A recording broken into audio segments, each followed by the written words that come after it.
Bem-vindos à segunda parte de A Arte da Guerra, para recordarmos que a agenda internacional não está, ao contrário do que por vezes parece, confinada à questão entre a Rússia e a Ucrânia. Uma parte dessa agenda internacional tem exatamente a ver com a França. A França está prestes a entrar numa fase de pré-campanha para as eleições presidenciais. A sensação que dá é que o presidente Macron, que se recandidata, achava que teria uma avenida para percorrer muito calmamente até ser reeleito, mas, nomeadamente por causa desta questão da Rússia, tudo parece ter ficado um pouco atrapalhado, digamos assim. Convém recordar que Macron, como é evidente, foi um dos estadistas europeus que andou a saltitar entre Kiev e Moscovo, com um assinalável falta de tato, parece-me, e, portanto, talvez esta questão da presidência venha a ficar um pouco mais difícil para Emmanuel Macron. Como é que vê o que se está a passar em França, Sr. Embaixador? Eu não estou de acordo com essa perspectiva, embora perceba que ela pode, em tempo de guerra, é muito difícil perceber como funcionam as opiniões públicas, em particular perante acontecimentos que possam aparecer e ocorrer até às eleições.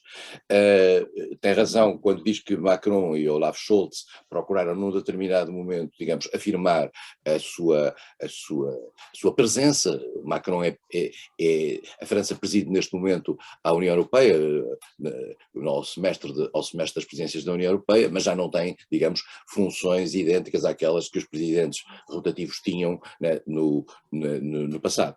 Claro. O Tratado de Lisboa dar mais competências àquilo que é a estrutura permanente dentro da União Europeia. As eleições francesas, curiosamente, Macron tem uma apreciação nas sondagens francesas muito estável, que nunca passa dos 24, 25, 26% dos votos. Que é, curiosamente, o mesmo número que ele teve na primeira volta das eleições presidenciais, em 2017, quando conseguiu passar à segunda volta, naturalmente, com Marine Le Pen, e depois, na segunda volta, ganhou a Marine Le Pen com mais de 50% de votos. Macron tem um apoio do eleitorado mais ou menos estável. O que se verificou nas eleições francesas e na aproximação às eleições presidenciais teve a ver com a partilha da direita entre três candidatos fundamentais. Em primeiro lugar, a clássica Marine Le Pen, que ao longo destes últimos anos tem feito, aqui, digamos, uma moderação, tem tido um percurso de moderação que a tornaram, digamos, um pouco menos agreste naquilo que era o imaginário ligado à extrema-direita francesa. Isto também foi ajudado pela circunstância de ter aparecido à sua direita um candidato que é uma figura mediática conhecida nas televisões francesas, um homem que tem vários livros escritos sobre a identidade de França e que suscitou, digamos, tentou cavalgar sobre a preocupação que existe em muitos meios franceses de que a presença islâmica em França acabasse por ser um fator de diluição da própria identidade francesa. E, portanto, um discurso nacionalista, um discurso identitário, um discurso com laivos racistas e xenófobos, e às vezes até com laivos de um conservadorismo anti-LGBT, de alguma misoginia, etc., é um discurso que fez, apesar de tudo, o seu percurso. E ficou-se à espera perante estes dois discursos de extrema-direita, como é que a direita tradicional francesa, a direita que vem, eu diria, desde o início da Quinta República, do Jornal de Gaulle, claro. Gradiente, Pompidou, depois, agora mais recentemente, Sarkozy, etc. Como é que essa direita se ia apresentar? Houve vários candidatos, ganhou Valérie Pécresse, uma antiga ministra de Sarkozy, que veio a revelar-se, digamos, uma espécie de mainstream, uma espécie de média aritmética daquilo que foram as várias direitas que apareceram, desde Ciotti mais à direita, Michel Barnier mais europeísta, enfim, houve ali, e a senhora saiu. A circunstância de ser uma mulher também terá tido um papel importante para os votantes do seu partido, o Les Républicains, mas ela derrotou candidatos poderosos também. Outro que eu não mencionei, Xavier Bertrand, que é um homem com grande experiência governativa também, com Sarkozy. Valérie Pécresse veio a mostrar-se, e tem vindo a mostrar-se, uma péssima candidata, uma péssima debatedora, e em termos de campanha. É uma mulher que o Les Républicains organizou um grande comício, e o Les Républicains é o maior partido de França, convém dizer, Exato. já não está na presidência há 10 anos. Depois de Sarkozy, tivemos o intervalo François Hollande e agora Emmanuel Macron. Está afastada, mas é o maior partido de França e está espalhado por toda a França. Valérie Pécresse, que poderia ser a certa altura a candidata, digamos, da direita democrática para combater as direitas extremas, acabou por se revelar uma má candidata. Isto está a ter consequências nas sondagens. E, portanto, ela que no início, nas primeiras horas da sua afirmação, da sua eleição interna das primárias dentro do Les Républicains, aparecia com grande força, de repente foi caindo e neste momento, entre os 3 candidatos mais à direita, ela está em terceiro lugar. Em cima continua Marine Le Pen, com um eleitorado tradicional, nacionalista, forte, depois Zemmour e agora Pécresse. Mas há aqui um fenómeno novo que pode alterar um pouco tudo isto. É que a questão russa, que o António referiu relativamente a Macron, a mim parece-me que ela vai afetar menos Macron e vai afetar mais os 2 candidatos de extrema-direita que tiveram e têm, no caso de Zemmour vai continuar a ter, uma posição de alguma solidariedade com Vladimir Putin. Isto é interessantíssimo porque, ao mesmo tempo, vê como é que estes candidatos que tinham, enfim, um certo apelo interno e uma certa apetência de voto, de repente podem ficar poluídos pela circunstância de, num tempo em que o país está emocionalmente do outro lado, Claro. eles ficarem ainda presos a este discurso. Curiosamente, e logo abaixo desta tabela, eu falei, portanto, em Emmanuel Macron, em Marine Le Pen, que é quem está melhor colocada neste momento, em Éric Zemmour e em Valérie Pécresse, logo a seguir vem um candidato de esquerda. Esse candidato de esquerda é Jean-Luc Mélenchon. Jean-Luc Mélenchon é um candidato que nas eleições de 2017 teve mais de 19% dos votos. Ficou Exato. logo abaixo de François Fillon, o candidato do Les Républicains, que não foi admitido para a segunda volta.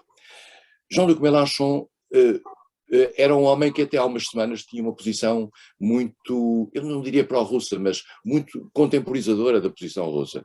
E agora, perante a invasão da Ucrânia, mudou essa posição. Veremos se vai a tempo para conseguir federar os votos do que resta da esquerda. Eu digo do que resta da esquerda, como é sabido em França, a esquerda está praticamente destruída, isto é, há uma parte da esquerda que manifestamente vota Macron. Isso é muito claro.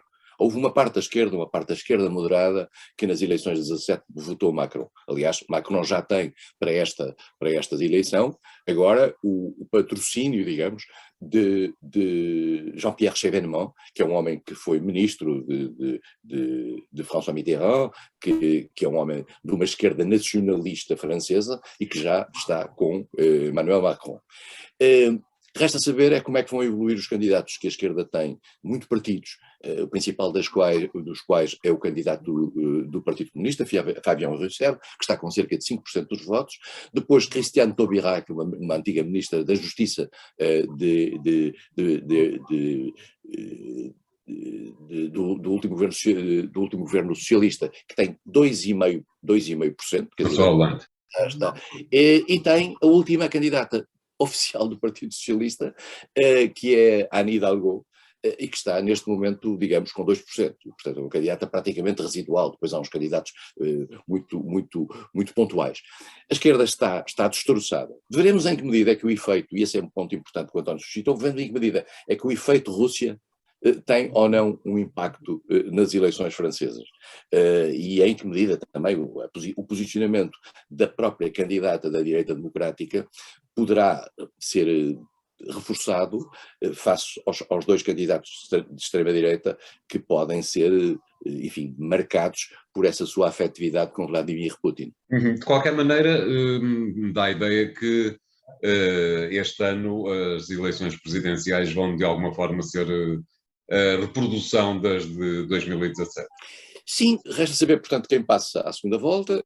Eu acho que Macron, o sonho de Macron é que passe Marine Le Pen, porque já a derrotou em 2017, é uma candidata, é talvez digamos, a candidata mais fraca do seu ponto de vista de imagem, e está um pouco, eu diria, há um certo cansaço relativamente à imagem de Le Pen, que já não traz nada de novo. O que é interessante é que o discurso que antigamente nós víamos no pai de Marine Le Pen, Jean-Marie Le Pen, é hoje o discurso que está no candidato mais à direita, de Henrique Zemmour. Exatamente. É o discurso mais radical de extrema-direita.